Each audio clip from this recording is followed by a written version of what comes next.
بسم اللہ الحمد للہ الصلاۃ والسلام علی اشرف الانبیاء والمرسلین نبینا محمد صلی اللہ علیہ وآلہ وصحبہ اجمعین اما بعد رب اشرح لی صدری ویسر لی امری واحلل عقدۃ من لسانی یفقہوا قولی آمین یا رب العالمین۔ السلام علیکم ورحمۃ اللہ وبرکاتہ۔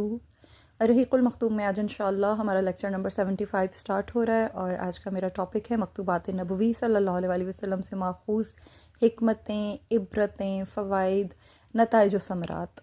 انشاءاللہ تعالی ہم آج اس ٹاپک کے ذیل میں سمجھیں گے کہ بادشاہوں اور امراء کو جو خطوط بھیجے گئے تھے اس کے کیا اثرات و نتائج مرتب ہوئے، ان خطوط کا عمومی وصف کیا تھا۔ انشاءاللہ اس کو ان ڈیپتھ سمجھنے کی کوشش کریں گے۔ پھر ہم یہ بھی سمجھیں گے کہ اگر اسلامی سفیر کسی جگہ جائیں اور وہ اسلام کو ریپرزینٹ کریں، یا پھر کوئی بھی ڈیلیگیشن کسی کا بھی ریپرزنٹیٹیو بن کر جائے، کوئی ایمبیسڈر، تو اس کے لیے کیا شرائط ہونی چاہیے، کیا اوصاف ہونے چاہیے۔ ان خطوط سے انشاءاللہ تعالی ہم ایک سفیر کی جو شخصیت ہے، اس کی پالیسیز کیا ہونی چاہیے، اس کے لیے کیا چیزیں بہت اہم ہیں، ان تمام خطوط سے ہم وہ بھی استنباط کرنے کی کوشش کریں گے باذن اللہ تعالی۔ اور جو ہمارے پچھلے لیکچر میں جو ہم خطوط کا سلسلہ پڑھ رہے تھے کہ مکتوبات گرامی صلی اللہ علیہ وسلم جس طرح سے ارسال فرما رہے ہیں، تو ہمارے 2-3 ایسے مکتوب ہیں جو کچھ بادشاہوں اور امراء کے نام رہ گئے تھے، وہ آج ہم کور کرنے کی کوشش کریں گے۔ شروع کرنے سے پہلے اللہ سے دعا کرتے ہیں کہ اللہ تعالیٰ یہ سیکھنا، سمجھنا، پڑھنا میرے لیے، آپ کے لیے، ہم سب کے والدین کے لیے، ہماری اولادوں کے لیے، آنے والی تمام نسلوں کے لیے صدقہ جاریہ بنائے۔ ہم سے کوئی خطا ہو جائے، کوئی شارٹ کمنگ ہو، غلطی ہو جائے، اللہ تعالیٰ اس کو درگزر فرما دے، اور ہمارا جو بھی دامن مراد ہے ہم سب کا، اللہ تعالیٰ اس کو اپنی رضا سے بھرے۔ اللہ تعالیٰ نبی کریم صلی اللہ علیہ وسلم کی خوشنودی ہمیں عطا فرمائے، ہمیں آپ صلی اللہ علیہ وسلم کی سنتوں پر عمل کرنے والا بنائے، سنتوں کو جاری رکھنے والا بنائے، سنتوں کو پھیلانے والا بنائے، اور آپ صلی اللہ علیہ وسلم سے سچی پکی وابستگی نصیب فرمائے کہ آپ صلی اللہ علیہ وسلم ہمیں اپنا امتی کہہ کے فخر محسوس کریں۔ آپ صلی اللہ علیہ وسلم ہم سے راضی ہوں، اللہ کی رضا ہمارے ساتھ ہو، اللہ ہم سب سے راضی ہو، اور ہمیں اللہ پاک ان تمام سیکھنے اور پڑھنے کی ہر قدم پر آسانی بھی عطا کرے اور اس پہ اجر و ثواب بھی عطا کرے۔ آمین ثم آمین، ہم سے اسے قبول فرما لے، آمین۔ چلیے اپنے ٹاپک کو شروع کرتے ہیں، اور وہیں سے بات کو شروع کریں گے جہاں ہم نے اپنی بات کو ایکچولی روکا تھا۔ ہم مکتوبات گرامی کا سلسلہ وہیں سے سٹارٹ کرتے ہیں۔ اس مرتبہ جو مکتوب گرامی ہے، جو مقدس آپ صلی اللہ علیہ وسلم کا دعوتی خط ہے جنہیں ارسال فرمایا گیا، وہ تھے مقوقس شاہ مصر و اسکندریہ۔ یہ حدیبیہ سے واپسی پر نبی کریم صلی اللہ علیہ وسلم نے مصر و اسکندریہ کا جو فرما رواں مقوقس تھے، ان کے نام دعوتی خط ارسال فرمایا۔ مصر کے بادشاہوں کا جو لقب ہوا کرتا تھا نا، اس وقت وہ مقوقس تھا۔ جیسے پچھلے زمانے میں جو ماضی تھا اس میں مصر کے بادشاہوں کو فرعون کہا جاتا تھا، وہ فرعون کہلاتے تھے۔ اسی طرح نبی کریم صلی اللہ علیہ وسلم کے دور مبارک میں اس جو مصر اور اسکندریہ اور اس علاقے کے جو بادشاہ ہوا کرتے تھے انہیں مقوقس کہا جاتا تھا، اور اس کا معنی ہے عمارت کو بلند کرنے والا۔ ایک اور قول بھی ہے اس کے بارے میں کہ مقوقس یونانی زبان کا لفظ ہے جس کے معنی ہوتے ہیں بڑی شان والا، معزز، لائق احترام، اور یہ ایک معروف مصری محقق ہیں احمد عادل کمال، کہ ان کی تحقیق ہے کہ یہ جو مقوقس ہے یونانی زبان کا لفظ ہے۔ ٹھیک ہے، چلے دوسری چیز یہ ہے کہ یہ جو نبی کریم صلی اللہ علیہ وسلم کے زمانے کا جو مقوقس تھا، اس کا نام، اس کے بارے میں بھی 2 اقوال ہیں کہ اس کا نام، ایک قول کے مطابق جریج بن مینا یعنی متا یہ نام بتایا جاتا ہے۔ یہ عیسائی تھا، قیصر روم کے تابع تھا۔ جیسے میں نے آپ لوگوں کو پہلے بھی بتایا کہ جتنا بھی یورپین ایریا تھا، اور پھر نیچے نیچے کی طرف آپ آتے جائیے، جیسے ساؤتھ اینڈ ویسٹ جتنا بھی تھا عرب کے برابر میں، ریڈ سی کو کراس کر کے، جیسے مصر ہے، مصر کے بعد پھر پورا نیچے جو افریقن ایریا سٹارٹ ہو جاتا تھا وہ حبشہ کہلاتا تھا اس دور میں، تو ان سب کے اوپر بھی پھر وہ جو بلاد شام تھا جہاں پر آل غسان موجود تھے، فلسطین اور یہ تمام علاقے بہت اندر تک بھی، بہت آگے تک بھی اس پہ رومن امپائر رول کر رہے تھے۔ تو تمام لوگ جو تھے یہ بیسیکلی دین کے اعتبار سے عیسائی مذہب کے تابع تھے، اور ان سب کو قیصر روم یعنی کہ ہینڈل کر رہا تھا، رول کر رہا تھا۔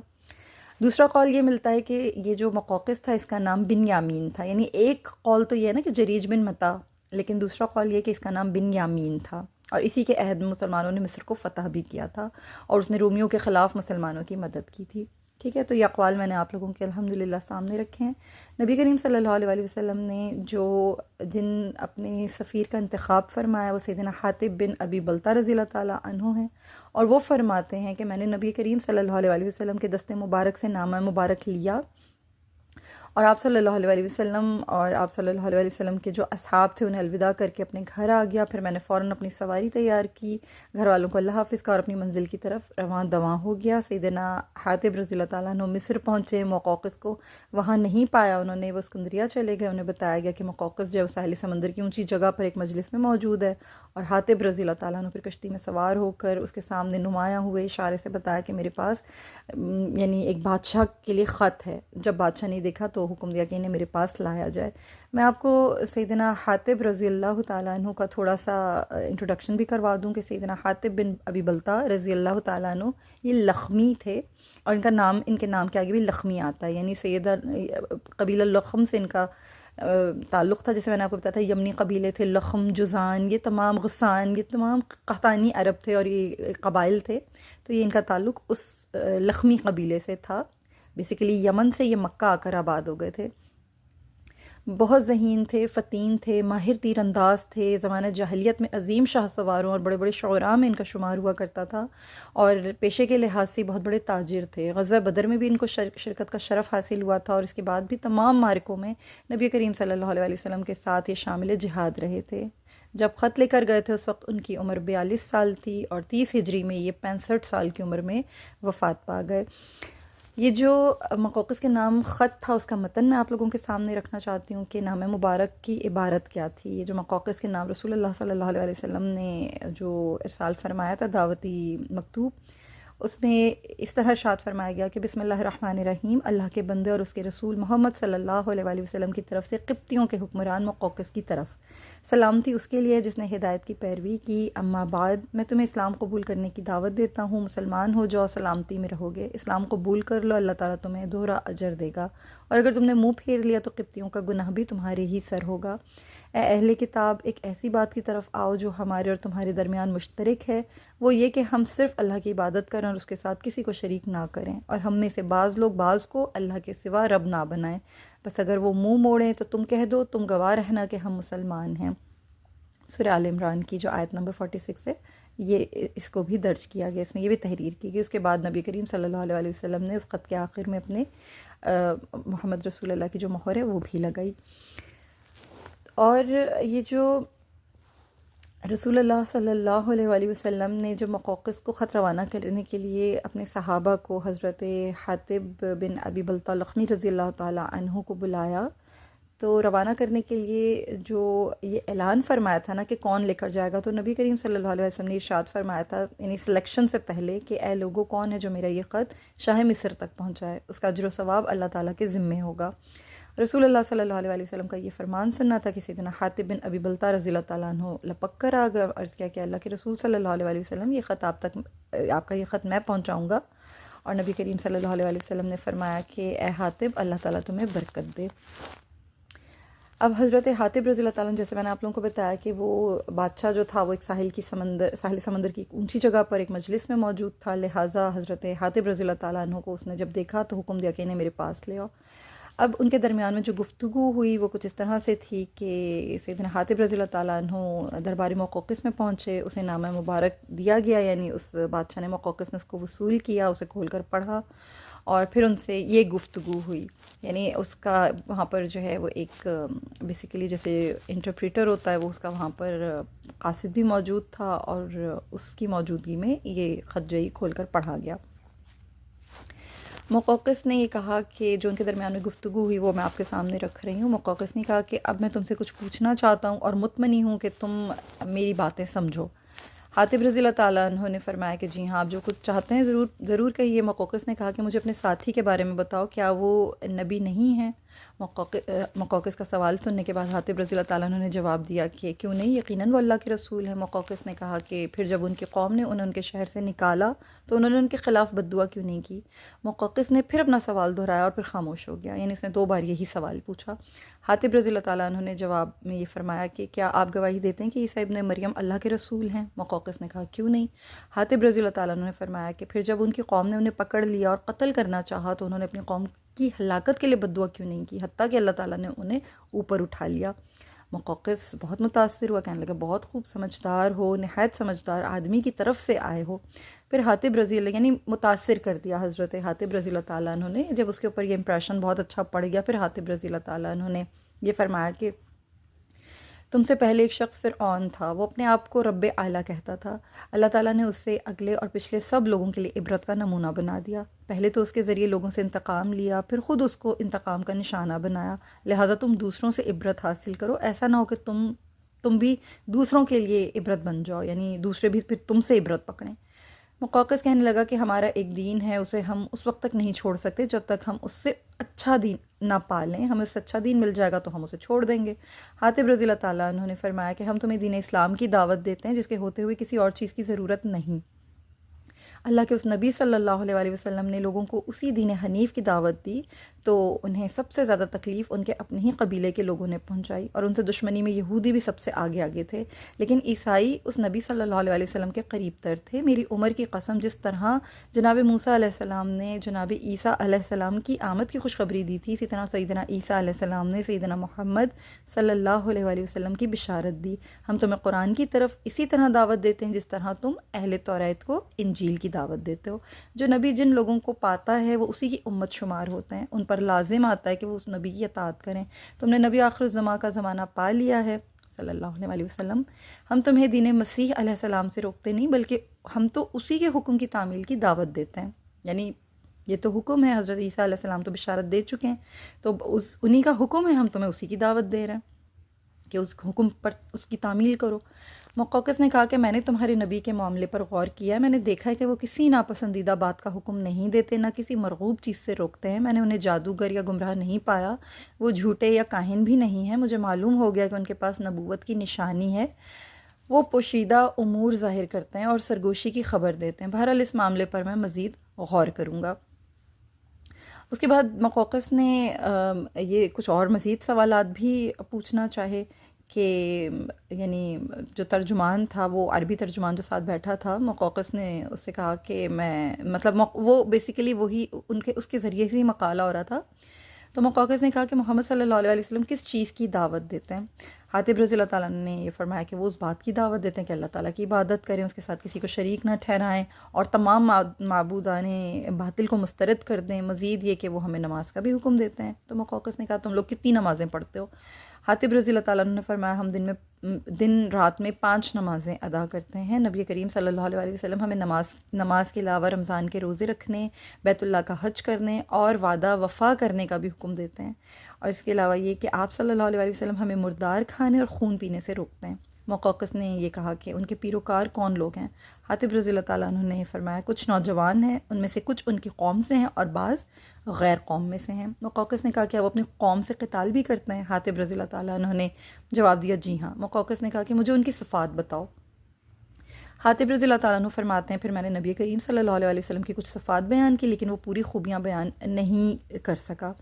مقوقس نے کہا کہ یعنی وہ پوری خوبیاں جو تھی وہ بیان نہیں کر سکے تھے، تو مقوقس نے کہا کہ تم نے ان کی ساری صفات بیان نہیں کی۔ ان کی آنکھوں میں ہلکی سی سرخی رہتی ہے جو شاذی ختم ہوتی ہے، ان کے کندھوں کے مابین ختم نبوت ہے، وہ گدھے پر سواری کرتے ہیں، چادر اوڑھتے ہیں، زبردست حوصلے اور برداشت والے ہیں، کسی سے تکلیف پہنچتی ہے تو خاطر میں نہیں لاتے۔ حاتب رضی اللہ تعالیٰ عنہ نے فرمایا جی ہاں آپ نے بالکل صحیح کہا ہے، یہ بھی سیدنا محمد صلی اللہ علیہ وسلم ہی کی صفات ہیں۔ اس کے بعد مقوقس نے کہا کہ میں جانتا تھا کہ ابھی ایک نبی کو آنا ہے، میرا خیال تھا کہ ان کا ظہور شام میں ہوگا کیونکہ ان سے پہلے اکثر نبی اسی علاقے میں آئے تھے۔ اب میرا خیال ہے کہ وہ عرب کی قحط زدہ اور شوریلی زمین سے نمودار ہو گئے اور ان کی اتباع کرنے کے معاملے میں جو قبطی ہیں وہ میرا ساتھ نہیں دیں گے۔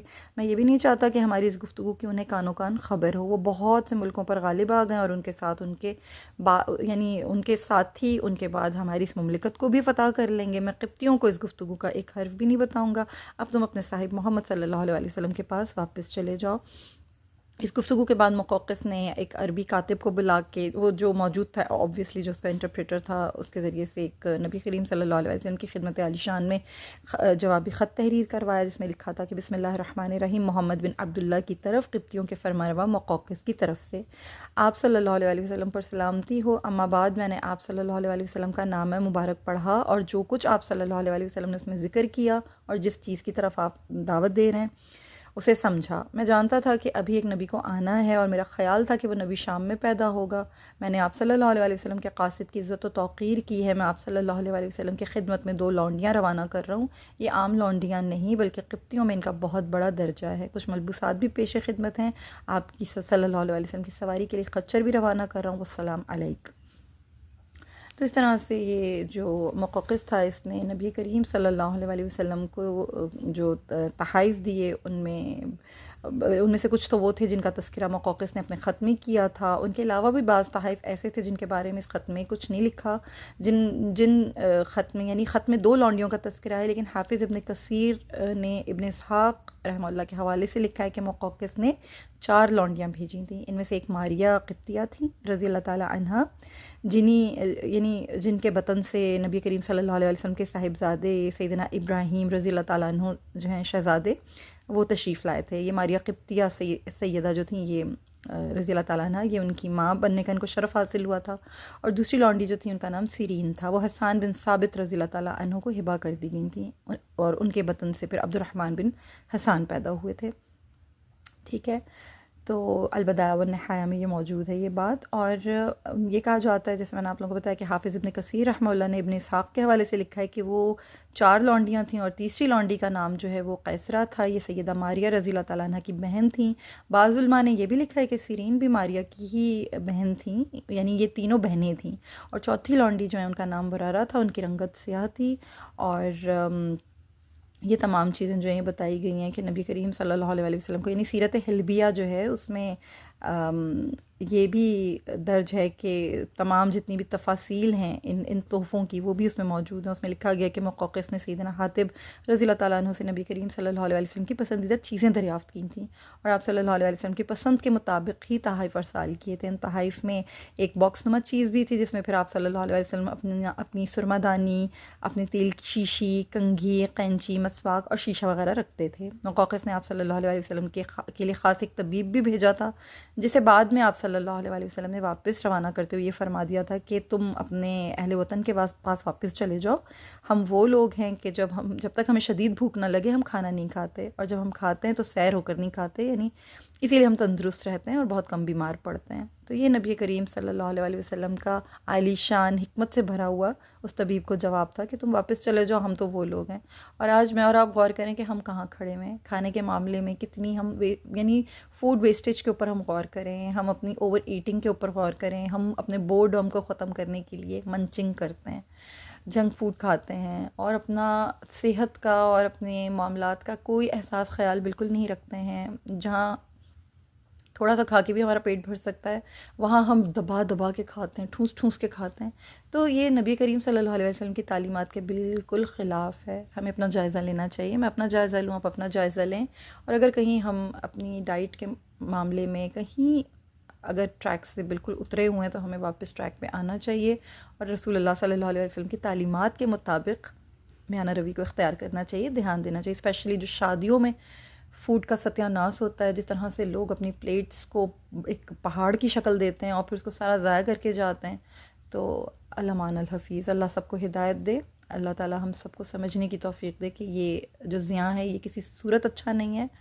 بھوک لگے تو کھائیں، اور جتنی بھوک ہو اس سے بھی ذرا ہاتھ ہلکا رکھ کے کھائیں، پورا ٹھونس ٹھونس کے کھا کے اوور ایٹنگ کر کے بیماریوں کو دعوت دینے والی بات ہے۔ اور نبی کریم صلی اللہ علیہ وسلم کا معاملہ یہ ہے کہ آپ صلی اللہ علیہ وسلم فرما رہے ہیں جتنی بھوک ہے اتنی کھاتے ہیں، جب بھوک لگتی ہے تو کھاتے ہیں، غیر ضروری نہیں کھاتے۔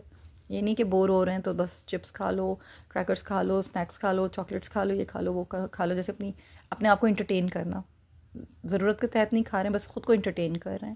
اللہ ہمیں سمجھنے کی توفیق عطا فرمائے۔ مقوقس مسلمان نہیں ہوا تھا، تاہم اس نے اپنا جو خط تھا نبی کریم صلی اللہ علیہ وسلم کو، وہ بھی اور تحائف بھی وہ خدمت میں روانہ کیے تھے، نہایت محبت اور احترام کے ساتھ بھجوائے تھے۔ نبی کریم صلی اللہ علیہ وآلہ وسلم نے مقوقس کی طرف سے جو یعنی جو تحائف تھے انہیں قبول فرما لیا تھا، اس کا خط بھی قبول فرما لیا تھا، البتہ مقوقس نے اسلام قبول نہیں کیا تھا. جیسے میں نے آپ لوگوں کو پہلے بھی بتایا کہ احترام بہرحال اس نے ضرور کیا تھا. اور سیدنا حاتب رضی اللہ تعالیٰ عنہ وہاں صرف 5 دن رہے تھے اور اس کے بعد پھر مدینہ واپس تشریف لے آئے تھے، اور نبی کریم صلی اللہ علیہ وسلم کی خدمت میں آ کر عرض کی تھی کہ مجھے وہاں پر بہت عزت و احترام کے ساتھ رکھا گیا تھا، بہت احترام سے مقوقس میرے ساتھ پیش آیا تھا. بہرحال اس کی حکومت بھی باقی نہ رہی، اور اس کی جو بیسیکلی جو اسلام اس نے قبول کرنا تھا وہ بھی اس نے نہیں کیا تھا. اب اس کے بعد میں آپ لوگوں کے سامنے جو دوسرا مکتوب گرامی ہے نبی کریم صلی اللہ علیہ وسلم نے جن کے نام لکھا تھا، میں وہ آپ کے سامنے رکھتی ہوں. اگلا خط ہے حاکم دمشق حارث بن ابی شمر غسانی. اس کے نام مبارک بھیجا گیا. اس کو نبی کریم صلی اللہ علیہ وسلم نے اسلام کی دعوت ارسال فرمائی، اور حارث قیصر روم کی طرف سے شام یعنی دمشق کے سرحدی علاقوں کا حاکم تھا. اس کی رہائش جو تھی وہ غوطہ یعنی دمشق کی جو سرزمین غوطہ، وہاں پر وہ سرسبز و شاداب علاقہ تھا، وہاں پر وہ اس کی رہائش تھی. اس نے اسلام قبول نہیں کی، اور فتح مکہ کے سال وہ شخص جو تھا وہ فوت ہو گیا. البدایہ والنہایہ میں حارث کے بجائے منذر بن حارث درج ہے، ٹھیک ہے، لیکن ابن ہشام نے حارث ہی لکھا ہے، اللہ عالم بالصواب، ٹھیک ہے. یہ جو حارث بن ابی شمر کے نام مبارک لے جانے والے صحابی تھے نا، یہ سیدنا شجاع بن وہب اسدی رضی اللہ تعالیٰ عنہ تھے. ان کی کنیت ابو وہب تھی. ان کا تعلق بنو اسد بن خزیمہ سے ہے. یہ سابقین الاولین میں سے تھے، اور اس سے پہلے انہوں نے حبشہ کی طرف بھی ہجرت کی تھی. پھر یہ مکہ واپس تشریف لے آئے تھے. اس کے بعد انہوں نے مدینہ کی طرف بھی ہجرت فرمائی، اور غزوہ بدر میں بھی شریک رہے، اور جو دوسرے تمام مارکے تھے نبی کریم صلی اللہ علیہ وسلم کے ساتھ یہ شریک رہے. مارکہ یمامہ میں شہادت پائی تھی انہوں نے، ٹھیک ہے. اور نبی کریم صلی اللہ علیہ وسلم کے یہ جو صحابی ہیں نہایت فصیح اللسان تھے، بہت ہی باہمت تھے. اور یہ حارث کے پاس پہنچے. وہاں پر جا کر اس کو جو نام مبارک تھا وہ اس طرح سے تھا کہ بسم اللہ الرحمن الرحیم، محمد رسول اللہ صلی اللہ علیہ وسلم کی طرف سے حارث بن ابی شمر کے نام اس شخص پر سلامتی جو علیہ ہدایت کی پیروی کرے اور اللہ پر ایمان لاؤ اور اس کی تصدیق کرے. میں تمہیں دعوت دیتا ہوں کہ تم اللہ تعالیٰ پر ایمان لاؤ جو اکیلا اور اس کا کوئی شریک نہیں، تمہارے لیے تمہاری حکومت باقی رہے گی. محمد رسول اللہ. سیدنا شجاع بن وہب رضی اللہ تعالیٰ عنہ فرماتے ہیں کہ میں مدینہ سے نبی کریم صلی اللہ علیہ وسلم کا نام مبارک لے کر دمشق کی طرف روانہ ہو گیا. اور وہ جو حارث تھا وہ میں نے جیسے آپ کو بتایا کہ غوطہ میں تھا، دمشق میں، وہاں قیام پذیر تھا. اس نے دربان کو جب بتایا گیا کہ حارث کو جب بتایا گیا کہ ان دنوں قیصر کی آمد کے سلسلے میں جو ہے وہ استقبال کی تیاریاں ہو رہی ہیں اور بہت مصروفیت ہے اور یہ سب کچھ ہے، تو جیسے میں نے آپ لوگوں کو بتایا تھا نا کہ قیصر جو تھا وہ بطور شکرانہ اپنی نظر پوری کرنے کے لیے حمص سے ایلیا کی طرف گیا تھا، یعنی بیت المقدس کی طرف پیدل چلا آ رہا تھا کیونکہ اسے ایرانیوں پر فتح حاصل ہو گئی تھی. تو یہ اس وقت کی بات ہے کہ پھر یہ جو تھا یہ بھی وہاں پر موجود تھا. اور سیدنا شجاع رضی اللہ تعالیٰ عنہ فرماتے ہیں کہ میں حارث کے محل کے دروازے پر 2 یا 3 دن تک منتظر رہا. میں اس کے دربان سے میں نے کہا کہ میں اللہ کے رسولوں کا یعنی اللہ کے رسول صلی اللہ علیہ وسلم کے قاصدوں میں سے ایک قاصد ہوں اور حارث کی طرف آیا ہوں. اس نے کہا کہ فی الحال آپ کی ان سے ملاقات نہیں ہو سکتی، وہ فلاں دن باہر نکلیں گے اور تو پھر آپ سے جو ہے وہ ملا جا سکتا ہے. دربان رومی تھا، رومی نژاد تھا، یعنی اس کا جو تعلق تھا وہ روم سے تھا اور اس کا نام مرہ تھا. وہ حسان یہ فرماتے ہیں سیدنا شجاع رضی اللہ تعالیٰ نے فرماتے ہیں کہ وہ مجھ سے پوچھنے لگا کہ رسول اللہ صلی اللہ علیہ وسلم کون ہے، ان کی دعوت کیا ہے. چنانچہ میں اسی سے اس موضوع پر جب بات چیت کرتا رہا، میری باتیں سن کر بعض اوقات اس پر رقت طاری ہو جاتی تھی، اس کا دل نرم پڑ جاتا تھا، وہ رونے لگتا اور کہتا کہ میں نے انجیل پڑھی ہے اور میں بالکل اس نبی کی یہی صفات پڑھ چکا ہوں انجیل کے اندر. تو میرا خیال تھا کہ وہ شام میں مبعوث ہوں گے، لیکن اب میں دیکھ رہا ہوں کہ وہ جو عرب کی سرزمین ہے وہاں پر مبعوث ہو چکے ہیں. میں ان پر ایمان لاتا ہوں، ان کی تصدیق کرتا ہوں، میں اس بات سے ڈرتا ہوں کہ حارث مجھے قتل کر دے گا. شجاع رضی اللہ تعالیٰ عنہ فرماتے ہیں کہ وہ میری بہت عزت کرتا تھا، میری خوب ضیافت کرتا تھا. حارث کے متعلق وہ مجھے نا امیدی کی خبر سناتا تھا اور کہتا تھا کہ حارث قیصر سے خوفزدہ ہے. پھر یہ ہوا کہ ایک دن حارث آ ہی گیا اور اس نے اپنے سر پر تاج حکمرانی رکھا ہوا اور مجھے اندر آنے کی اجازت دے دی، اور میں نے اسے نام مبارک دیا. اس نے اسے پڑھا اور پھینک دیا. پھر کہنے لگا کہ مجھ سے میرا ملک کون چھینے گا، وہ جو بھی ہے میں اس پر لشکر کشی کروں گا، چاہے وہ اب یمن میں بھی ہو میں وہاں پر بھی جا دھمکوں گا، لوگوں کو میرے پاس لاؤ۔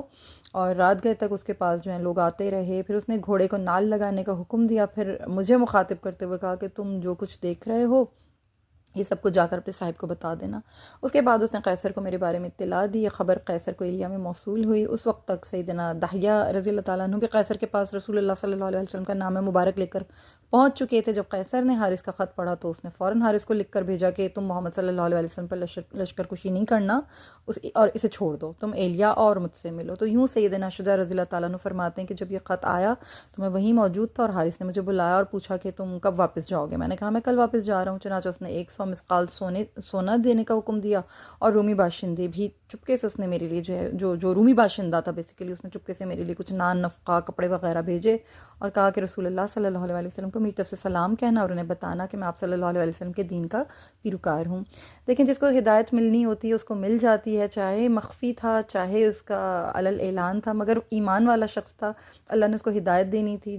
جس کے نام باقاعدہ طور پر خط ارسال فرمایا گیا اس نے اسلام کو قبول نہیں کیا، بدبخت رہا، لیکن جو اس کا غلام تھا، جو وہاں کا دربان تھا، اللہ نے اس کے نصیب میں ہدایت لکھی تھی۔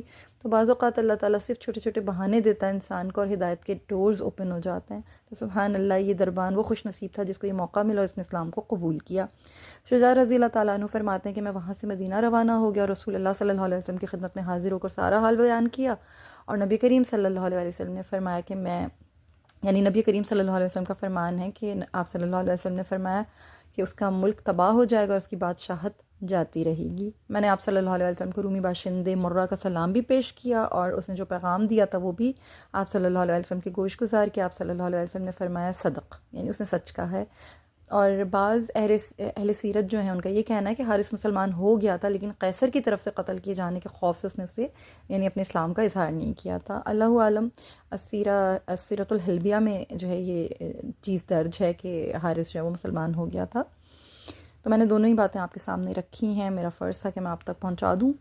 اس کے بعد ایک اور مکتوب گرامی جو رسول اللہ صلی اللہ علیہ وسلم نے ارسال فرمایا، یہ مکتوب گرامی نبی کریم صلی اللہ علیہ وسلم نے حوزہ بن علی حنفی کے نام بھیجا تھا۔ یہ شخص جو تھا یہ حوزہ بن علی بن ثمامہ بن عمر الحنفی تھا۔ اس کا تعلق بنو حنیفہ سے تھا اور مذہباً یہ عیسائی تھا۔ وہ اپنی قوم کا شاعر بھی تھا اور بہت بڑا خطیب تھا۔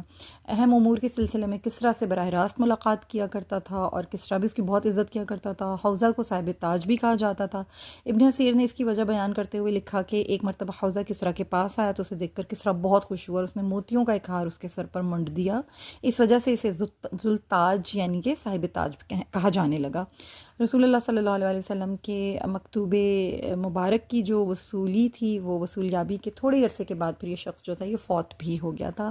اس کے لیے جن سفیر کا انتخاب فرمایا گیا، جن کے ذریعے سے یہ خط جو ہے اس تک پہنچایا گیا، وہ خط مرحمت فرمایا گیا تھا سیدنا سلید بن عمر رضی اللہ تعالیٰ عنہ کو، اور ان کو روانہ فرمایا گیا۔ ان کا جو سلسلہ نسب ہے وہ یوں ہے کہ سلید بن عمر بن عبد شمس عامری، یہ قبیلہ عامر سے ان کا تعلق تھا۔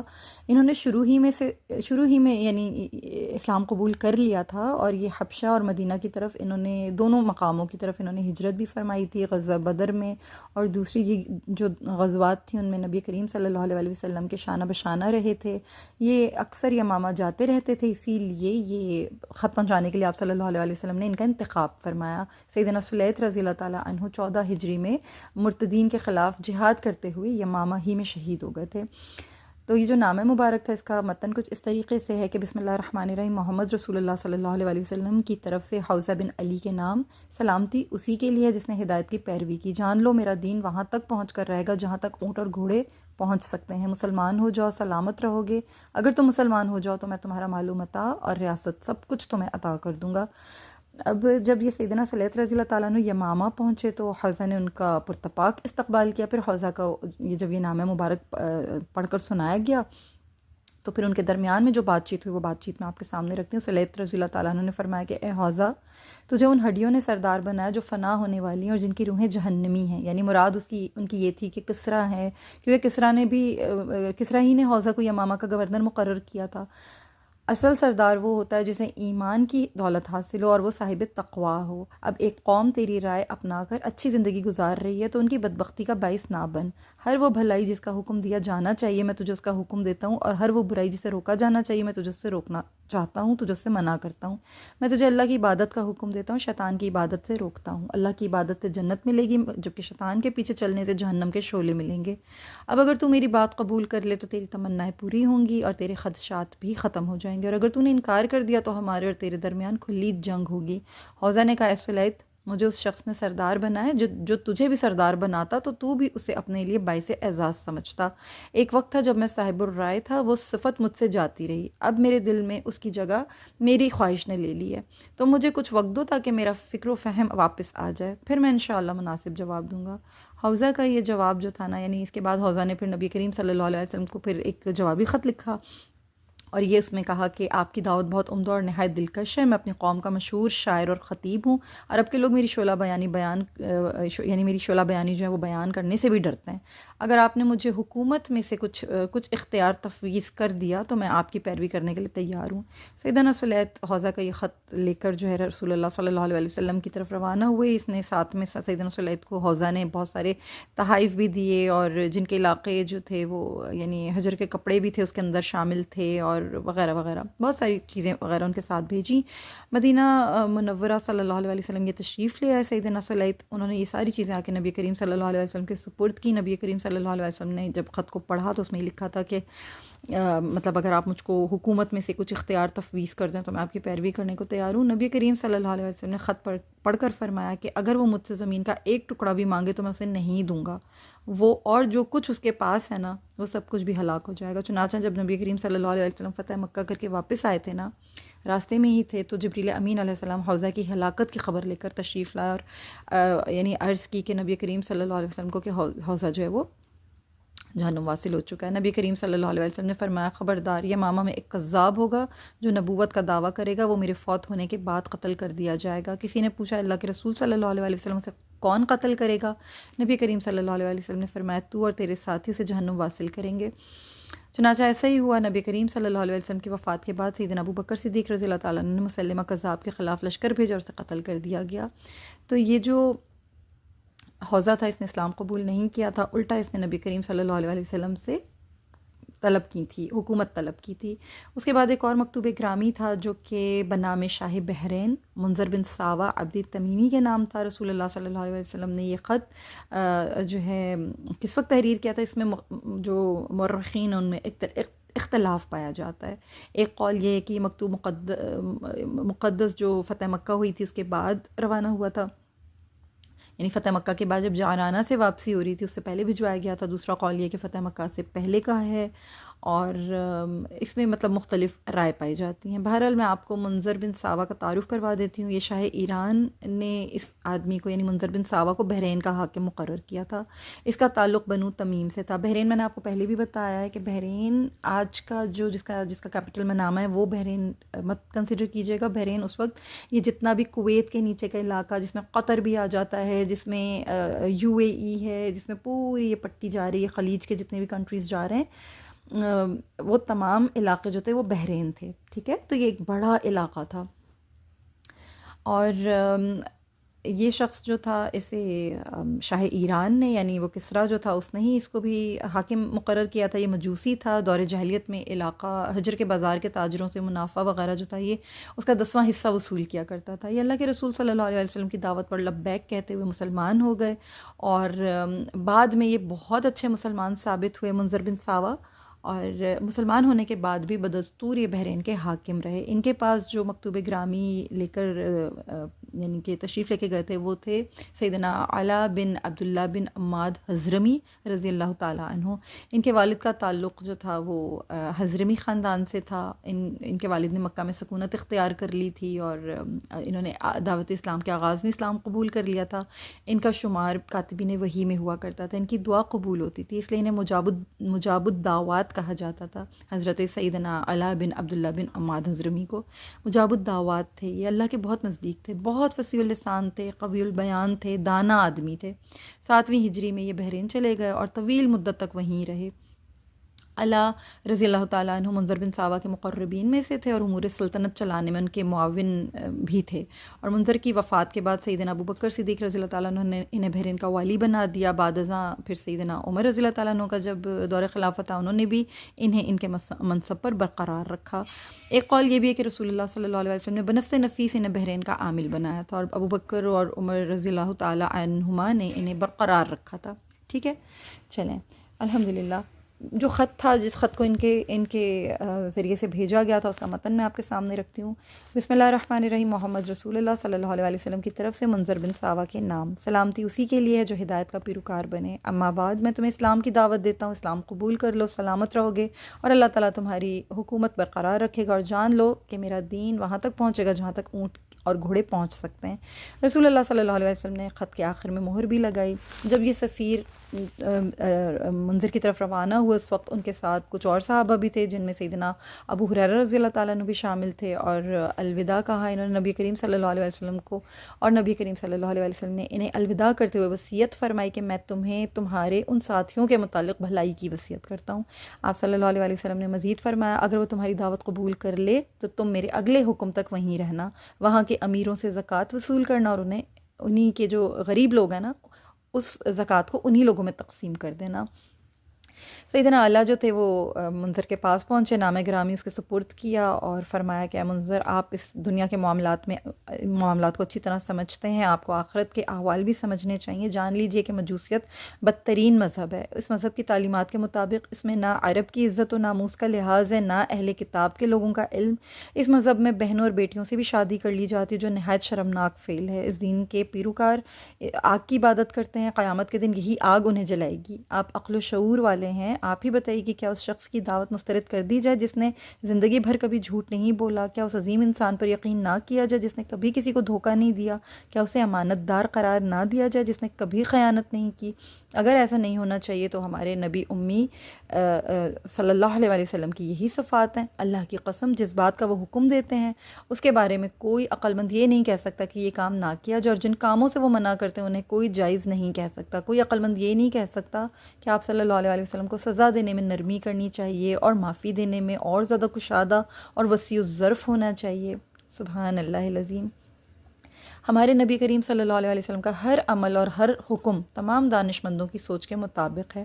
منظر نے جب یہ تمام باتیں سنی تو اس نے کہا کہ مجھے تمہارے دین میں جو چیز سب سے زیادہ پسند آئی ہے وہ یہ ہے کہ تمہارا دین دنیا اور آخرت دونوں کی فلاح کا ضامن اور خازن ہے، جبکہ میرا دین صرف دنیا کی کامیابی کے گر بتاتا ہے۔ لہذا مجھے کیا پڑی ہے کہ میں وہ دین قبول نہ کروں جس میں دنیاوی خواہشات کی تکمیل کے ساتھ ساتھ اخروی راحت کا سامان بھی موجود ہے۔ میری حالت یہ تھی کہ کل تک جو شخص اسلام قبول کر رہا تھا مجھے اس پر تعجب ہوا کرتا تھا، لیکن آج صورتحال بالکل مختلف ہو گئی۔ اب جو شخص اسلام قبول نہیں کرتا مجھے اس پر حیرانی ہوتی ہے۔ جو پیغام آپ لائے ہیں اس کی تعظیم یہی ہے کہ اس کے بھیجنے والے کی تعظیم و تکریم کی جائے۔ میں مزید غور کروں گا۔ بعد میں پھر منظر نے کلمہ شہادت پڑھ کر اسلام قبول کر لیا اور سیدنا علی رضی اللہ تعالیٰ عنہ کی بہت خاطر مدارت کی۔ منظر صرف اپنے اسلام تک محدود نہیں رہے بلکہ انہوں نے تمام اہل بحرین کو اسلام کی دعوت دی، جس کے نتیجے میں کچھ لوگ مسلمان ہو گئے جبکہ بعض اپنے دین پر قائم رہے۔ منظر نے پھر نبی کریم صلی اللہ علیہ وسلم کی خدمت عالی شان میں جو ہے وہ ایک جوابی خط بھی ارسال کیا، اور اس کا متن یہ تھا کہ اما بعد، اللہ کے رسول صلی اللہ علیہ وسلم، میں نے بحرین کے لوگوں کو آپ کا مکتوب گرامی پڑھ کر سنایا۔ اہل بحرین میں سے کچھ لوگوں نے اسلام کو پسند کیا اور مسلمان ہو گئے، بعض لوگوں نے اسے پسند نہیں کیا۔ میری رعایا میں مجوس اور یہودی بھی شامل ہیں، ان کے بارے میں آپ کا کیا حکم ہے؟ سیدنا علی بن حضرمی رضی اللہ تعالیٰ عنہ خط لے کر نبی کریم صلی اللہ علیہ وسلم کی خدمت میں حاضر ہوئے۔ ساری کارگزار جو تھی وہ گوش گزار کی ساری کارگزاری، اور ظاہری سی بات ہے کہ نبی کریم صلی اللہ علیہ وسلم بے انتہا خوش ہوئے۔ آپ صلی اللہ علیہ وسلم نے منظر کے نام ایک اور پھر نام مبارک تحریر فرمایا، اور اس میں پھر آپ صلی اللہ علیہ وسلم نے بعض احکام کی وضاحت فرمائی، اور پھر دوبارہ اس کو سیدنا علی رضی اللہ تعالیٰ عنہ جو ہیں منظر کے پاس لے کر گئے۔ تو جو دوسرا نام مبارک ہے اس کی بھی میں عبارت آپ کے سامنے رکھتی ہوں۔ اس میں نبی کریم صلی اللہ علیہ وسلم نے احکام جاری فرمائے تھے۔ بسم اللہ الرحمن الرحیم۔ محمد رسول اللہ صلی اللہ علیہ وسلم کی طرف سے منظر بن ساوا کے نام، تم پر سلامتی ہو، میں تمہارے ساتھ اس اللہ کی تعریف کرتا ہوں، میں تمہارے سامنے اس اللہ کی تعریف کرتا ہوں جس کے سوا کوئی معبود برحق نہیں۔ میں یہ گواہی دیتا ہوں کہ اللہ کے سوا کوئی معبود برحق نہیں، اور محمد صلی اللہ علیہ وسلم اس کے بندے اور اس کے رسول ہیں۔ اما بعد، میں تمہیں اللہ عز و جل کی یاد دلاتا ہوں، جو شخص میری نصیحت پر عمل کرے گا وہ اپنا ہی بھلا کرے گا، اور جس نے میرے سفیروں کی بات مان لی اور ان کے حکم کے تابع ہو گیا اس نے گویا میری ہی اطاعت کی۔ جو شخص میرے سفیروں کا خیر خواہ ہوگا وہ میرا ہی خیر اندیش باور کیا جائے گا۔ میں نے اپنے قاصدوں کی زبانی تمہارے اچھے اوصاف سنے، ہاں تمہیں اپنی رعایا سے حسن سلوک کا معاملہ کرنے کی سفارش کرتا ہوں۔ مسلمان جس حال پر ایمان لائے ہیں انہیں اسی پر چھوڑ دو، میں نے خطا کاروں کو معاف کر دیا، لہٰذا ان سے ان کا عذر قبول کر لو۔ جب تک تم اصلاح کی راہ اختیار کیے رکھو گے ہم تمہیں تمہارے عمل یعنی منصب سے معزول نہیں کریں گے، اور جو یہودیت اور مجوسیت پر قائم ہے اس پر جزیہ ہے۔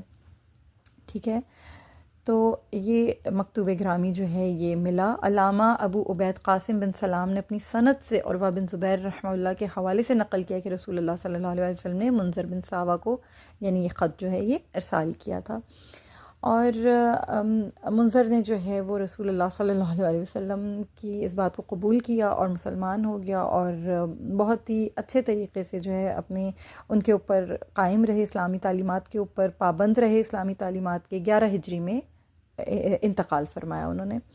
ٹھیک ہے، اور جتنی بھی اسلام کی تعلیمات تھیں، وصیتیں تھیں آپ صلی اللہ علیہ وسلم کی، تمام کو بروئے کار لاتے رہے ساری زندگی، رائٹ۔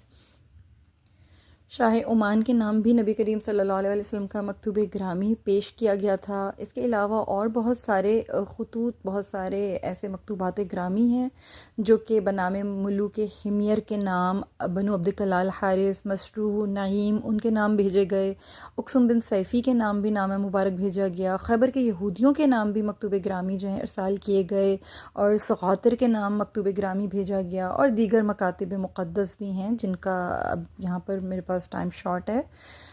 یہ تمام خطوط جو ہیں نبی کریم صلی اللہ علیہ وسلم نے ارسال فرمائے۔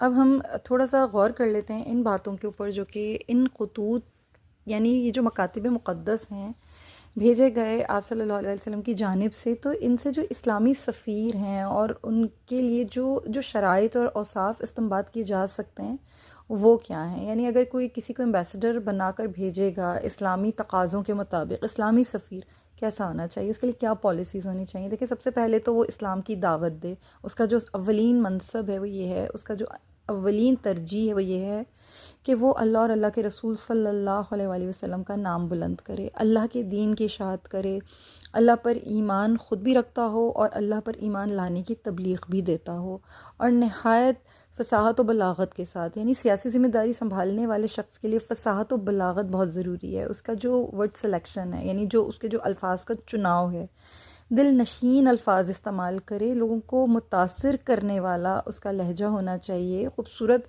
مفاہیم ہونا چاہیے اس کے پاس، یعنی اس کے جو مفہوم ہو اس کی باتوں کا، وہ شخص اپنے مفاہیم پر قادر ہونا چاہیے، یہ بہت ضروری ہے۔ سیدنا موسیٰ علیہ السلام نے اپنے بھائی ہارون علیہ السلام کی فصاحت و بلاغت ہی کی بنا پر ان کی مائیت کی ضرورت ظاہر کی تھی۔ قرآن کریم میں آپ کو پتہ ہے، آپ ماشاءاللہ آپ سب نے وہ واقعہ پڑھا ہے کہ جب حضرت موسیٰ علیہ السلام کو اللہ نے حکم دیا تھا تو کہ فرعون کی طرف جائیے، تو انہوں نے اپنے بھائی کے لیے اللہ سے دعا کی تھی کہ آپ ان کو میری مائیت میں بھیجیے، کیونکہ وہ بہت ہی فصاحت و بلاغت ہے ان کے بیان میں۔ تو یہ نبی کریم صلی اللہ علیہ وسلم نے اپنے سفیران حضرات میں جن کو منتخب فرمایا تھا، جن سفیران حضرات کو، وہ تمام کے تمام عرب میں تربیت حاصل کر چکے تھے، وہ کبھی کبھی بدویوں کے ماحول میں بھی رہے تھے، یعنی ان تمام کی جو زبان تھی، ان تمام سفراء کی بہت شستہ تھی، شائستہ زبان بولتے تھے، فصاحت و بلاغت کی خوبیوں سے بہت اچھی طرح آراستہ تھے، بادشاہوں کے دربار میں بھیجا جا رہا تھا، اتنے بڑے بڑے عمراء، وزراء، اتنی بڑے بڑے ڈیلیگیشنز وہاں موجود ہوا کرتے تھے، تو آپ صلی اللہ علیہ وسلم نے ایسے اپنے خوبصورت صحابہ کو چنا کہ جن کی فصاحت، بلاغت چوٹی کی تھی، پائے کی تھی۔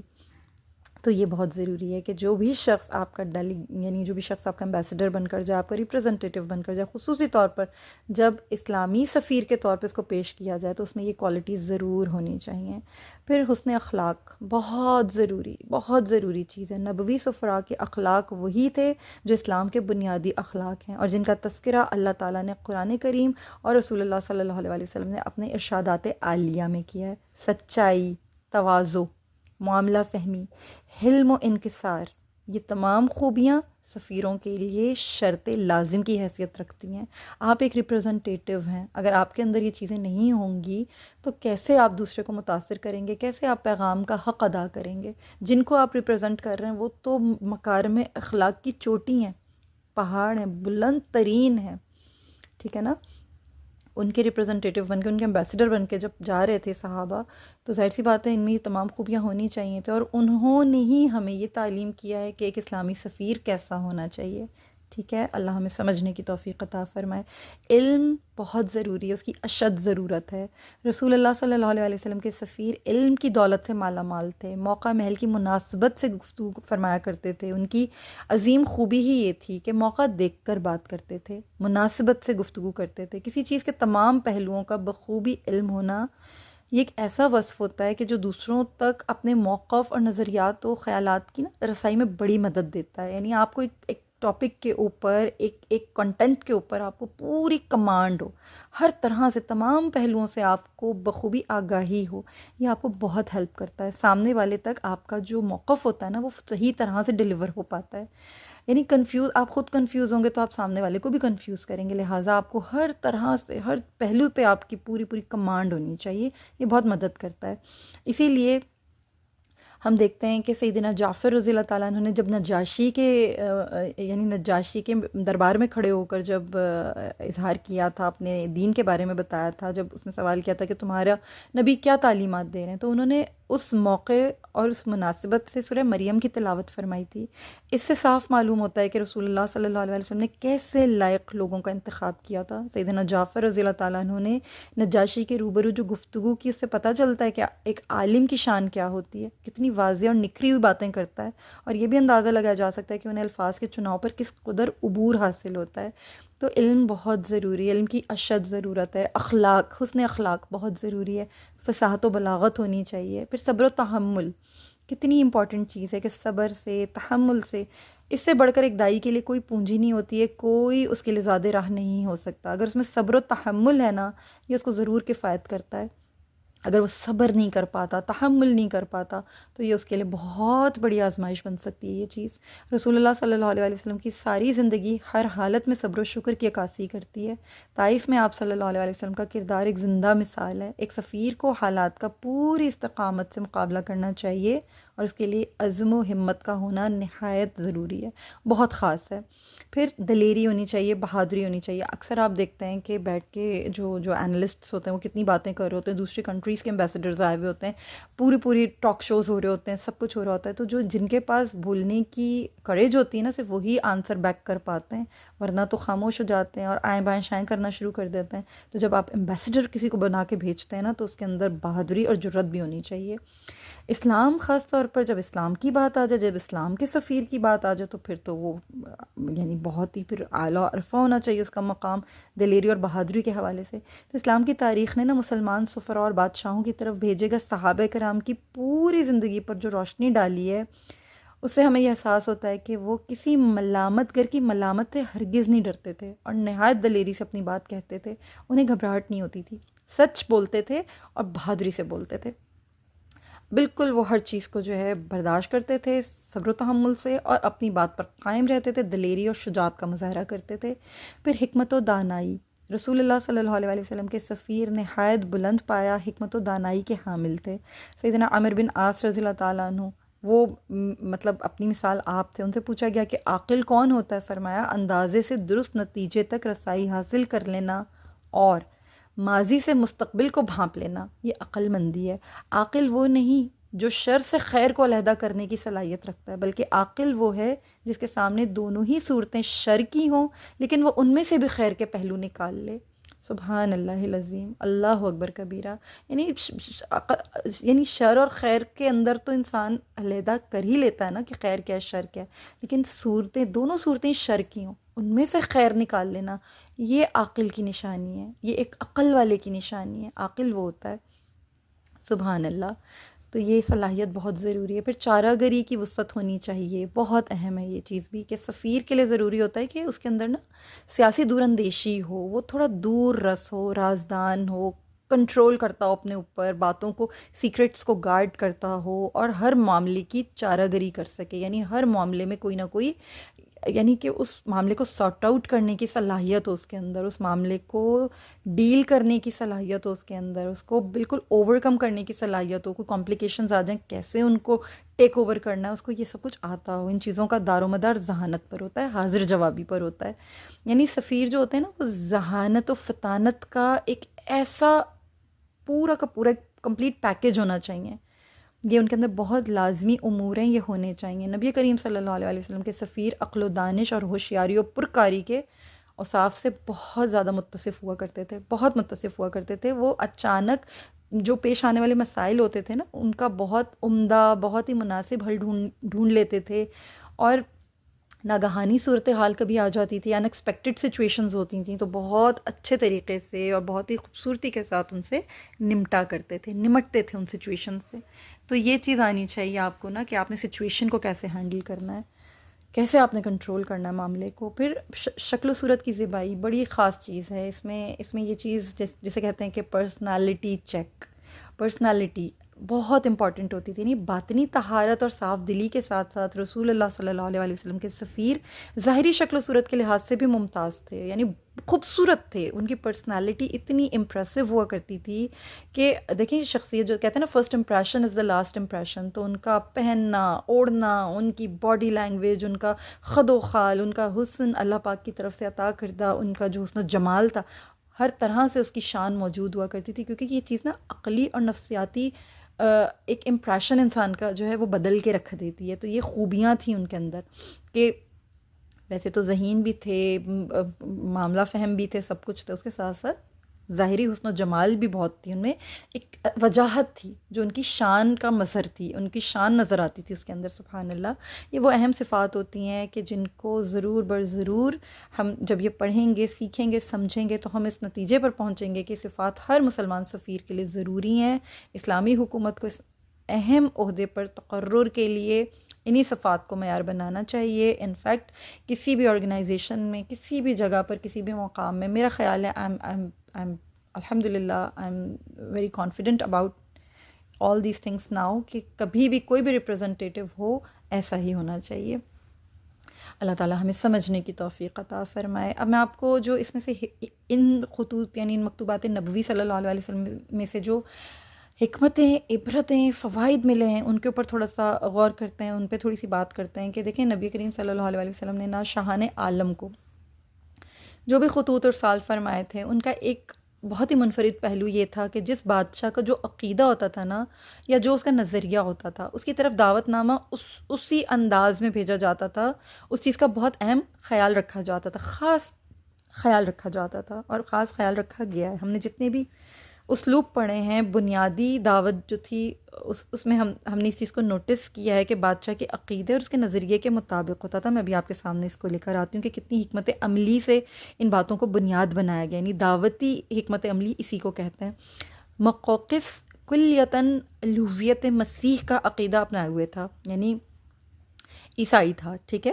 اس کو یہ لگتا تھا کہ عیسیٰ علیہ السلام جو ہیں وہ اللہ کے بیٹے ہیں، معاذ اللہ، نعوذ باللہ، اس کا یہ عقیدہ تھا، ٹھیک ہے نا۔ اس لیے رسالت مآب صلی اللہ علیہ وسلم نے اس کی طرف جو ارسال کردہ خط تھا، اس میں اپنے نام کے ساتھ عبداللہ تحریر کروایا، یعنی بسم اللہ کے بعد خط کی ابتدا اس طرح ہوتی ہے کہ اللہ کے بندے اور اس کے رسول محمد صلی اللہ علیہ وسلم کی طرف سے قبطیوں کے حکمران مقوقس کی طرف، ٹھیک ہے۔ یعنی اس کا یہ عقیدہ تھا، اور نبی کریم صلی اللہ علیہ وسلم نے یہ فرمایا کہ اللہ کا بندہ، اللہ کا بیٹا نہیں، اللہ کا بندہ اور اس کا رسول محمد صلی اللہ علیہ وسلم۔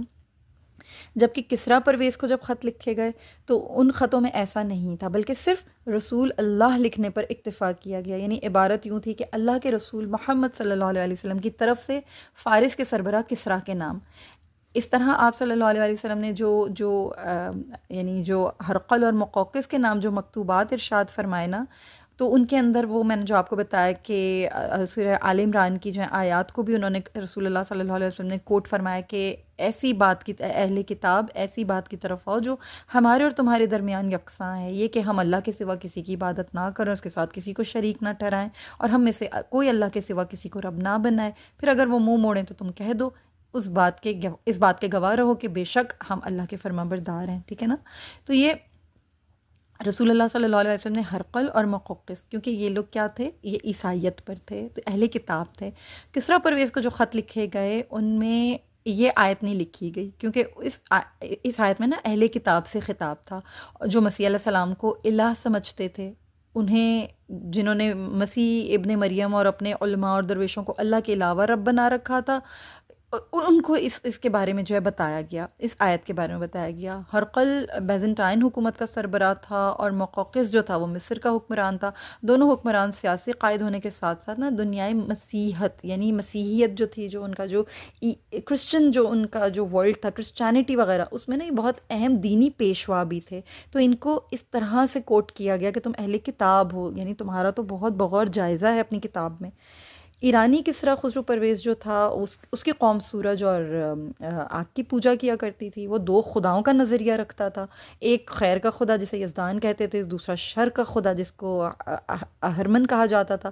یہ لوگ نبوت کے صحیح مفہوم سے بالکل بے خبر تھے، انہیں آسمانی کتابوں کا کچھ پتہ نہیں تھا۔ یہ اس ہدایت کے تصرف سے نا دینی تصرف نہیں، اس کے تصور سے نا بلد تھے، انہیں کچھ پتہ نہیں تھا۔ تو نبی کریم صلی اللہ علیہ وسلم نے ان کی ذہنیت کو، ان کے عقیدے، ان کے نظریے کو دیکھتے ہوئے جو خط لکھا تھا اس میں یہ عبارت تحریر فرمائی تھی کہ میں تمام لوگوں کی جانب سے اللہ تعالیٰ کا پیغام رساں ہوں، تاکہ جو زندہ یعنی صاحب شعور لوگ ہیں ان کو ڈراؤں۔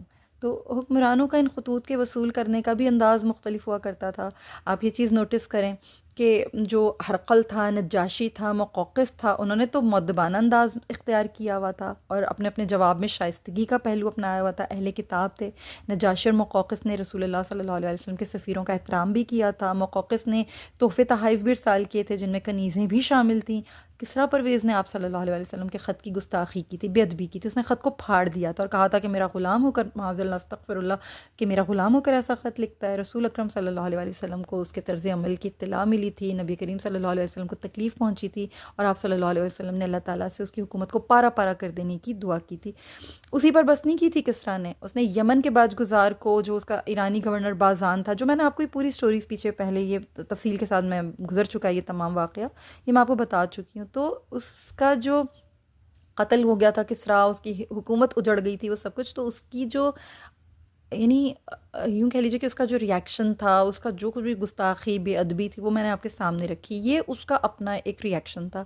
تو ہر اپنے انداز میں سب نے جو کچھ بھی انہوں نے جواب دیے یا انہوں نے جیسے بھی ریئیکٹ کیا، سب کا اپنا اپنا طریقہ تھا، سب کے اپنے اپنے انداز تھے۔ پھر نبی کریم صلی اللہ علیہ وسلم کا آپ یہ دیکھیں کہ کس قدر مردم شناسی تھی آپ صلی اللہ علیہ وسلم کے اندر، کہ جب آپ صلی اللہ علیہ وسلم نے یہ دیکھا کہ بازان بن ساسان ایک کامیاب منتظم ہے، اچھا حکمران ہے، تو رسول اللہ صلی اللہ علیہ وسلم نے اسلام قبول کرنے کے بعد اسے یمن کی گورنری سے معزول نہیں کیا۔ یعنی آپ صلی اللہ علیہ وسلم لوگوں کی خوبیوں کی قدر افزائی فرماتے تھے، باصلاحیت انسان کو مناسب جگہ دیتے تھے۔ اور جیسے اسی طرح سے ہم دیکھ رہے ہیں کہ جو منذر بن ساوا ہیں، جب وہ اسلام انہوں نے قبول کیا، انہیں بھی معزول نہیں کیا گیا، ان کی بھی خوبیوں کی قدر افزائی کی گئی، ان کی صلاحیتوں کو احترام دیا گیا، قدر کی گئی ان کی۔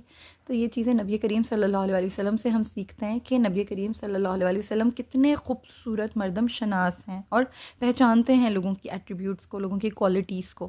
اور ہمارے لیے بھی اس میں بہت بڑا لیسن ہے کہ ہمیں بھی کوالٹیز اور ایٹریبیوٹس کو سمجھتے ہوئے لوگوں کے ساتھ ڈیل کرنا چاہیے اور انہیں ان کی صلاحیتوں کے ساتھ مناسب جگہ دینی چاہیے۔ پھر جو ان خطوط کا عمومی وصف ہے، اس میں ہمیں ایک یہ چیز بھی سیکھنے کو ملی کہ چاہے خط پڑھنے والا ہو یا خط بھیجنے والا ہو، دونوں کے ناموں کا اس میں ہائی لائٹ ہونا بہت ضروری ہے، یعنی دونوں ہی جس کے نام ہو، یعنی ٹو اور فرام، یہ جو ہمیں سکھایا گیا ہے کہ کس کے نام ہے اور کس کی جانب سے ہے، من جانب بھی معلوم ہونا چاہیے، اور جو محترم ہیں یا محترمہ ہیں ان کے نام کا بھی اس میں اندراج ہونا چاہیے۔ یہ ٹو اور فرام کے بغیر، کیونکہ ڈیسنسی بھی نہیں ہے، اور یہ ایک طرح سے رائٹنگ کا جو بیسیکلی ایک کہہ لیجیے کہ جو ایتھکس ہیں، جو اس کا جو اسلوب ہے، وہ بھی سکھایا گیا ہمیں۔ اور خط کا مضمون بقدر ضرورت اختصار کے ساتھ لکھنا چاہیے۔ رسول اللہ صلی اللہ علیہ وسلم نے دعوت اسلام دیتے وقت اختصار کلام ہمیشہ ملحوظ رکھا، ٹو دی پوائنٹ بات کی، بہت فرم ٹون میں بات کی، اور جو پیغام تھا وہ کمپلیٹلی ڈیلیور کیا۔ پھر ان خطوط سے ایک اور چیز بھی نوٹ کرنے کو ہمیں مل رہی ہے کہ کافر کو السلام علیکم ورحمۃ اللہ وبرکاتہ نہیں لکھا نبی کریم صلی اللہ علیہ وسلم نے کسی بھی خط میں. کسی بھی حکمران کو یہ سلام نہیں لکھا جو مسلمان عام طور پہ ایک دوسرے کو کیا کرتے ہیں، بلکہ آپ صلی اللہ علیہ وسلم نے یہی تحریر کرایا کہ السلام علی من اتبع الہدا، یعنی جس نے ہدایت کی پیروی کی اس پر سلام. کیا مطلب؟ یعنی دعوت دی کہ اسلام قبول کر کے امن و سلامتی کے سائے میں آ جاؤ. اس سے یہ مسئلہ معلوم ہوا کہ کافر کو سلام نہیں کہنا چاہیے، بلکہ اس کے لیے ہدایت کی دعا کرنی چاہیے. ہدایت کی پیروی کرے تو اس پر سلامتی ہے، وہ سلامتی کے سائے میں آئے گا، اسلام قبول کر کے امن و سلامتی کے سائے میں آ جائے گا. پھر خط کے آخر میں جو آپ صلی اللہ علیہ وسلم نے جو یہ طریقہ جو اپنایا، یعنی مہر لگائی، یہ لگانا مستحب ہے. یعنی کہیں پر بھی کچھ بھی اگر آپ کی طرف سے جو ویریفائڈ ہونا چاہیے، اس پہ اسٹمپ ہونی چاہیے، اس پہ کوئی نہ کوئی سگنیچر ہونا چاہیے. جیسے نبی کریم صلی اللہ علیہ وسلم بھی خط لکھنے کے بعد اس پر اپنی مہر ثبت فرماتے تھے، تو یہ مستحب ہے. اور اس مہر کے اوپر ہم جانتے ہیں کہ 3 الفاظ انداتے ہیں کہ محمد رسول اللہ، ایک سطر میں لفظ اللہ، دوسری سطر میں رسول، اور تیسری سطر میں محمد لکھا ہوا ہوتا تھا. تو یہ نبی کریم صلی اللہ علیہ وسلم نے ہمیں ان تعلیمات پر روشنی ڈالتے ہوئے بہت ساری اچھی اور خوبصورت باتیں سمجھائی ہیں کہ خط و کتابت کس طرح کرنی ہے، کس طرح سے اپنا پیغام لوگوں تک پہنچانا ہے. پھر اب میں آپ لوگوں کے ساتھ یہ بھی ذکر کرتی ہوں کہ ان خطوط کے اثرات و نتائج کیا برآمد ہوئے ان بادشاہوں اور عمرا کے نام جو خط بھیجے گئے. دیکھیں نبی کریم صلی اللہ علیہ وسلم نے جو امور خارجہ ہے، یعنی فورن پالیسیز تھی، فورن جو بھی ان کے جو بھی معاملات تھے، اس کے لیے بہت ہی غیر معمولی ایکسٹرا آرڈنری بصیرت کا، سیاسی بصیرت کا ثبوت دیا. اور بعد میں آنے والے حکمرانوں کے لیے آپ صلی اللہ علیہ وسلم ایک یادگار مثال چھوڑ گئے کہ نبی کریم صلی اللہ علیہ وسلم نے قوت کا اظہار کیا، بہت قوت کے ساتھ، شجاعت کے ساتھ، استقامت کے ساتھ آپ صلی اللہ علیہ وسلم نے اس جانب توجہ مبذول کروائی اور یہ عملی طور پر کر کے دکھایا، مظاہرہ کیا آپ صلی اللہ علیہ وسلم نے. ایسے موقع پر اگر رسول اللہ صلی اللہ علیہ وسلم کے علاوہ کوئی اور شخص ہوتا تو وہ معاملے کے انجام سے ڈر کر کب کا دبک جاتا. خاص طور پر جب سامنے جو حاکم وقت تھے وہ اتنے طاقتور تھے، وہ حکمران اس طرح کے تھے کہ جن میں ہرقل تھا، کسریٰ تھا، مقوقس وغیرہ تھے. ان سب طاقتور حکمرانوں کے سامنے یہ خطوط پیش کرنا یہ اپنے آپ میں ایک بہت بڑی شجاعت کا اظہار تھا، جرت تھی. ان کی سرحدیں بھی عرب کے ساتھ ملتی تھیں. رسول اللہ صلی اللہ علیہ وسلم اللہ کے دین کی تعلیم سب تک پہنچانا چاہ رہے تھے. آپ اسی منصب پر فائز تھے، اسی دعوت حق پہنچانے پر آپ صلی اللہ علیہ وسلم مامور تھے. آپ صلی اللہ علیہ وسلم نے ابلاغ حق کا جو فریضہ ہے انتہائی کٹھن حالات میں بھی پوری قوت ارادی سے انجام دیا. تو آپ صلی اللہ علیہ وسلم نے ہمیں فرم رہنا سکھایا ہے. آپ صلی اللہ علیہ وسلم نے ہمیں ارادوں میں مضبوطی کا درس دیا کہ ارادہ مضبوط ہونا چاہیے، اور ایک دفعہ اگر کسی کام کا ارادہ ہو اور اس میں خیر کا یقین ہو تو اس سے پھر ہٹنا نہیں چاہیے، ڈٹے رہنا چاہیے. اس سلسلے میں آپ صلی اللہ علیہ وسلم کو اللہ رب العزت کی جانب سے نصرت بھی حاصل تھی، اور اس دلیر سیاست کے پھر بہت سارے نتائج بھی ظاہر ہوئے. جیسے کہ آپ صلی اللہ علیہ وسلم نے جب بین الاقوامی سطح پر یعنی انٹرنیشنل لیول پر اپنے مذہبی تعلقات کی بنیاد رکھی تو اس میں ایک بہت بڑا جو ٹول تھا یا بہت بڑا جو ایک سمجھ لیں میڈیم تھا وہ یہ خط و کتابت تھی. پورے عالم انسانیت میں یہ بالکل کسی کو اس چیز کا آئیڈیا نہیں تھا. لوگ یکسر بے خبر تھے اس بات سے کہ اس طرح سے بھی دین کی اشاعت کی جا سکتی ہے، بادشاہوں اور عمرا کے نام خط لکھ کر دعوت حق جو ہے پہنچایا جا سکتا ہے. یعنی آپ صلی اللہ علیہ وسلم نے اس وقت تو دیکھیں میڈیا ماس میڈیا نہیں تھا اس وقت، تو یہ جو سیٹلائٹ اور یہ جتنا آج کل جتنی ساری آسانیاں ہیں اس دور میں اتنی آسانیاں نہیں تھیں. ایک ہی میڈیم تھا جس میڈیم کے ذریعے سے پہنچایا جا سکتا تھا، تو آپ صلی اللہ علیہ وسلم نے اس میڈیم کو یوز کر کے حق کا پیغام پہنچایا، یوٹیلائز کیا، اس اسکل کو یوٹیلائز کیا، اس اسلوب کو اپنایا اور اس کو عالم انسانیت کے سامنے انٹروڈیوس کروایا. آج تو سیٹلائٹ ہے، جگہ جگہ گھر گھر خبر پہنچ جاتی ہے، جگہ جگہ پیغام پہنچ جاتا ہے. ابھی میں بھی آپ سے بات کر رہی ہوں تو یوٹیوب کے ذریعے سے بات کر رہی ہوں، آپ تک پہنچ رہا ہے. میرے پاس ایک سورس ہے جس کے ذریعے سے یہ آواز رسول اللہ صلی اللہ علیہ وسلم کی تعلیمات اور ان کا یہ پیغام، ان کی سیرت طیبہ آپ تک پہنچ رہی ہے. اس دور میں تو یہ فیسلٹیز نہیں تھیں، تو کیا چیز ایسی تھی جو بہت برق رفتاری کے ساتھ پہنچا سکتی ہے؟ وہ یہی تھا کہ ایک مکتوب گرامی ہو، ایک مقدس خط لکھا جائے جس میں اللہ کی دعوت دی جائے، اور بھیجنے والا جو قاصد ہو وہ اتنا اسٹرانگ ہو کہ جیسے آج ہم پہنچا رہے ہیں، اور یہ جو سگنلز ہیں ان کی بھی اسی طرح کی برق رفتاری ہو، اسی طرح کا ان کا بھی ایک، یعنی کہیں خلل نہ آئے.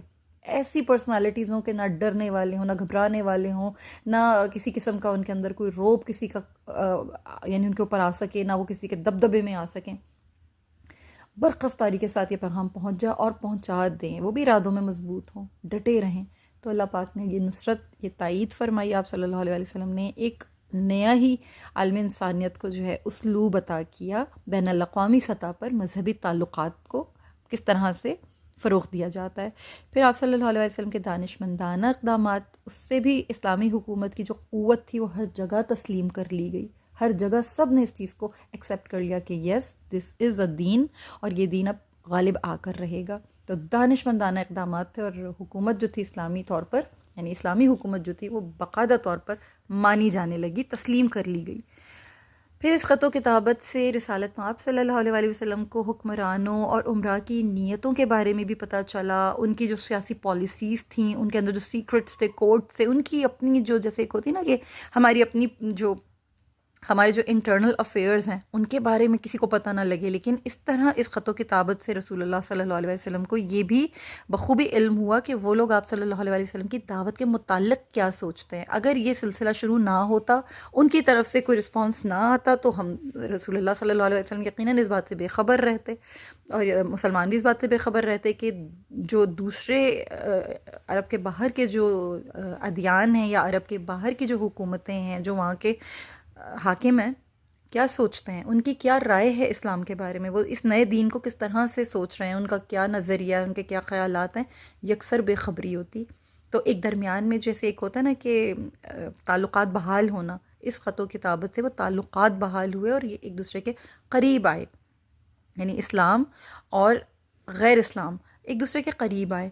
پھر اسلامی دعوت کے عالمگیر ہونے کی یہ ایک عملی تدبیر ثابت ہوئی، کیونکہ نبی کریم صلی اللہ علیہ وسلم نے جزیرہ عرب سے باہر کے حاکموں سے خط و کتابت شروع کی تھی. خالی عرب کے لوگوں تک ہی نہیں رہ گیا یہ پیغام، یہ تو عالمگیر ہو گیا. تو بہت ہی خوبصورت عملی تدبیر تھی. تو حق یہ ہے کہ جزیرہ نما عرب کی سرحدوں کے ساتھ جن ممالک کی سرحدیں ملتی تھیں، وہاں کے حکمرانوں اور عرب عمرا کے نام رسول اللہ صلی اللہ علیہ وسلم کے خطوط سے آپ صلی اللہ علیہ وسلم کی عالمی سیاست کا آغاز ہوا. اب انٹرنیشنل پالیٹکس جو تھی وہ ابھر کر سامنے آئی نبی کریم صلی اللہ علیہ وسلم کی.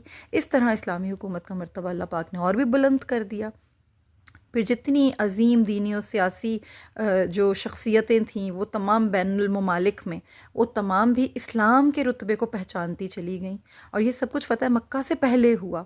یہی وجہ ہے کہ یہ جو بعد میں جو فتح مکہ کے بعد جو عام الوفود انشاءاللہ تعالی ہم پڑھیں گے کہ وہ سال جس میں بہت سارے وفد آئے اور رسول اللہ صلی اللہ علیہ وسلم کے ہاتھ پہ اسلام قبول کیا، بیعت ہوئے، وہ تمام لوگ جو تھے وہ پہلے ہی بطور تمہید ہی رسول اللہ صلی اللہ علیہ وسلم کی عظمت و منزلت کو روز روشن کی طرح سے دیکھ چکے تھے، پہچان چکے تھے، ان کو احساس ہو چکا تھا. پھر مکہ بھی فتح ہو گیا تو ان کے پاس کوئی حجت ہی نہیں رہ گئی.